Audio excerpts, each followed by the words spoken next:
ప్రపంచంలో చాలా రకాల ద్వీపాలున్నాయి. కానీ ఒకేసారి రెండు దేశాలు ఆక్రమించిన ద్వీపం గురించి మీకు తెలుసా? ఈ ప్రత్యేకమైన ద్వీపం ప్రతి 6 నెలలకోసారి దేశాన్ని మారుస్తుంది.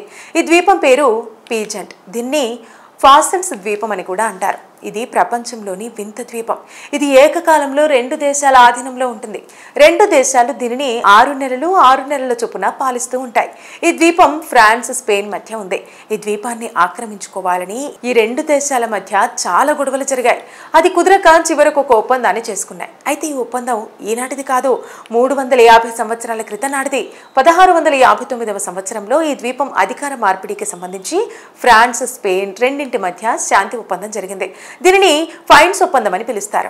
ఈ ఒప్పందం ప్రకారం ప్రతి 6 నెలలకోసారి అధికారిక బదలాయింపు జరుగుతుంది.